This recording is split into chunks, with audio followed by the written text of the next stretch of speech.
Psychologist Arthur S. Rober offers the following summary of the research on decision-making. During the 1970s, it became increasingly apparent that people do not typically solve problems, make decisions, or reach conclusions using the kinds of standard, conscious, and rational process that they were more or less assumed to be using.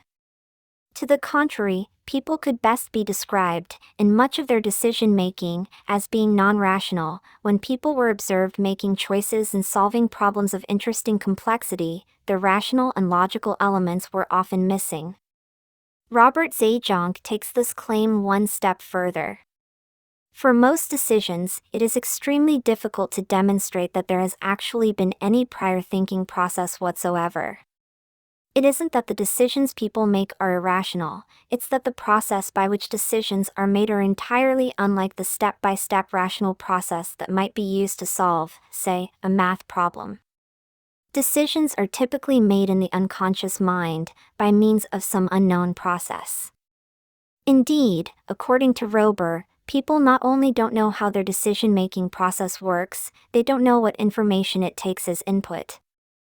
Daniel Wegner agrees that the decision-making process is less than rational. We just don't think consciously in advance about everything we do, although we try to maintain appearances that this is the case.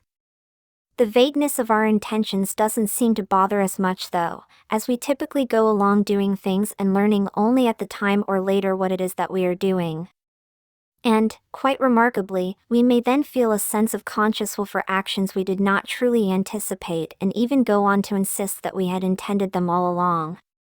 According to Wegner, people have an ideal of conscious control. We are convinced that we consciously control our actions, that we are in charge of ourselves. When it looks as though we are falling short of this ideal, when we find ourselves doing something we did not choose to do, we hide the fact from ourselves by creatively revising our beliefs about what it is that we want. This strategy, says Wegner, eventually leads us into the odd situation of assuming that we must have been consciously aware of what we wanted to do in performing actions we don't understand or perhaps even remember, just to keep up the appearance that we really do have conscious will. This is not to say that our decision-making is completely irrational. Suppose I want X and know that doing Y will bring me X. Under these circumstances, I will probably decide to do Y. This decision is perfectly rational, given that I want X. And because most of our desires are instrumental in this way, it follows that most of our desires are rational, taken in context.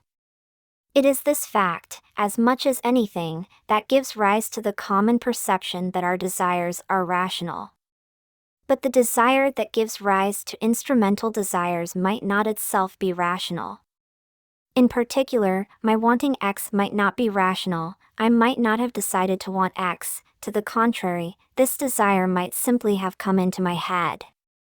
In this case, my desire to do Y is a rational way to pursue a non-rational goal, and therefore my desire to do Y is itself in some sense non-rational.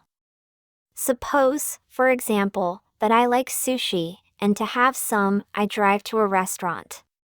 My desire to drive to the restaurant is absolutely rational, given that I like sushi. My liking sushi, on the other hand, cannot be rationally justified. I just like it, that's all. For this reason, my desire to drive to the restaurant cannot be rationally justified, meaning that despite appearances to the contrary, it is a non-rational desire.